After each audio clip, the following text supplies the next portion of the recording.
Catherine's Corner. Today we're going to be making another pie, a cherry pie, and we picked the cherries from a local farm called Wolf, and it's located in Brentwood, California. Okay, so right now we are just washing these cherries, and then we're going to depit them. We're pitting the cherries to prepare for the pie. They told us a few different ways online: a paper clip that's sanitized, a chopstick, or some other device that you can dig in here and pull the pit out with. I am using a chopstick, and what I do is I am finding the pit at the bottom and I'm trying to maneuver it out the top. And as you can see, it just came right out of the top very easily. So the least destructive way that I've found to do this, they had said to go in through the top and pull it out like that, but when I go in through the bottom, it seems to keep the cherry more intact. And we have all of these cherries we're going to try to depit, and then we'll get back to making the pie.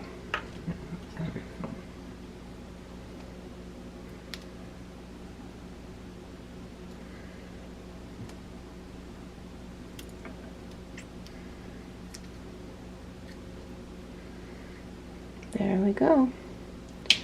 If you see anything like that, you can either cut it off or just not use that cherry. Some of them have like little bumps like this that I'm not fond of. Alright. We depitted the cherries, and this is what they look like depitted. Okay, so we're going to be doing the 2-crust pie 9-inch pastries for pies and tarts. You can find it in the Betty Crocker cookbook. I'm going to be doing 2 cups of all-purpose or unbleached flour.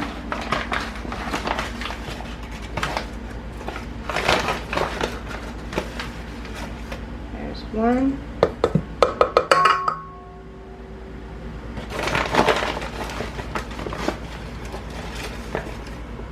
And 2.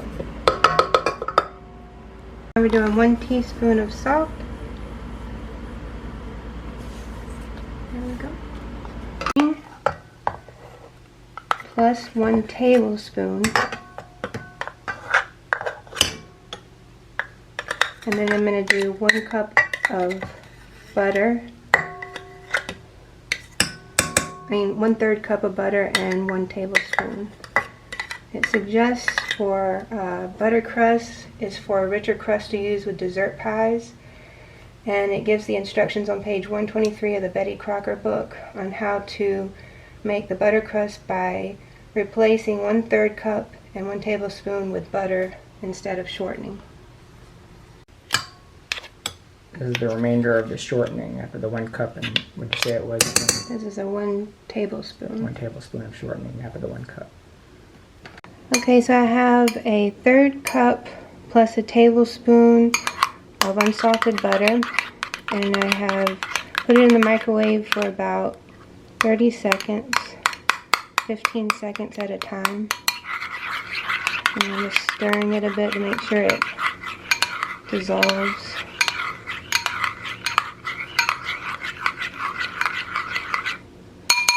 Okay.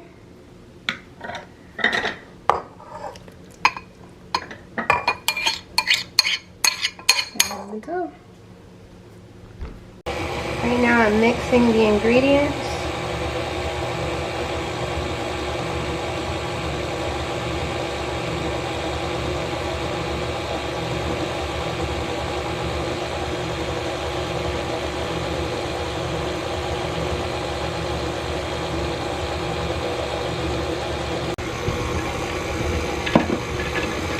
Adding water to make the pie smoother, or the crust smoother, I guess.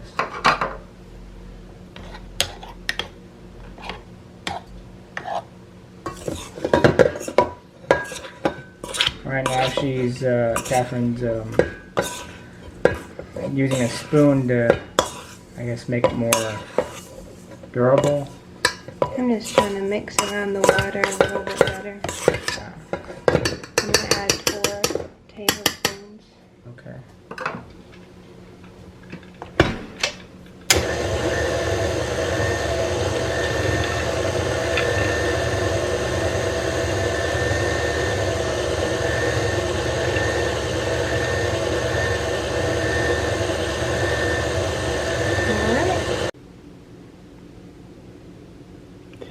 Today we're going to finish up the cherry pie.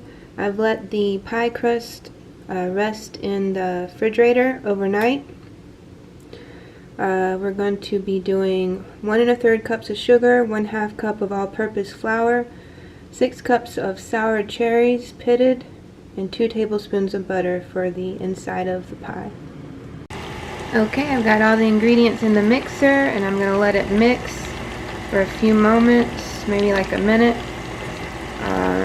Re-stir it and mix it one more time.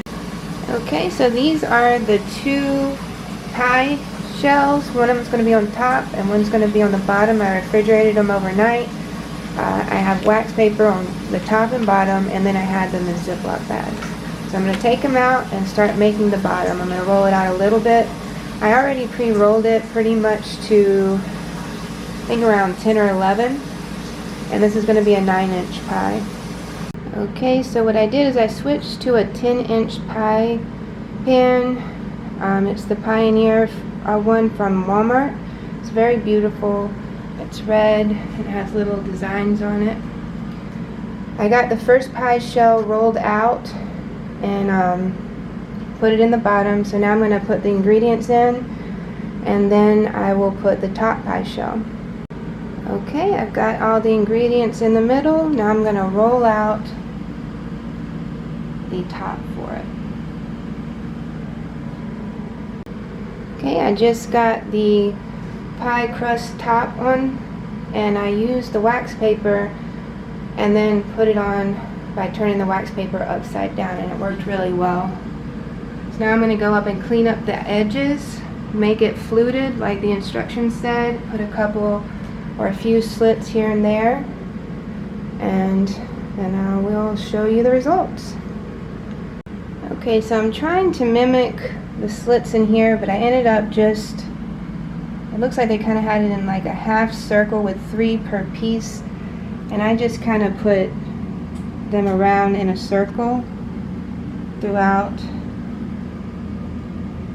If you can see right there, I just put 1, 2, 3. I just kept putting slots in there. But you can make it fewer slits, or you can put a design like starting from the middle and just do random designs. I'm just going to try it like this and see how it goes. The tinfoil around the crust area, and we're going to put it in to the oven, and it's at 425, and then we will bake for 35, wait no, it says to bake for 35 to 45 minutes and remove the foil during the last 15 minutes of baking. So I'm going to put it in for 35 and set the timer to 20 so I can take the foil off. Cooking it 30 minutes and then had the crust revealed for 15.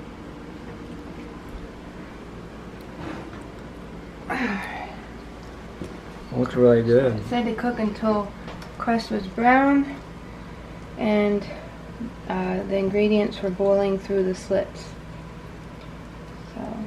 So it looks like it's ready? Yep, now we have to cool it on a rack for 2 hours. The pie, we're gonna see what the pie's all about. We're cutting the pie. I'm gonna taste test it. Cherry pie. Oh wow. Oh, so let me see how it tastes. So this is the finished product. I'm gonna try the cherry pie. Try it.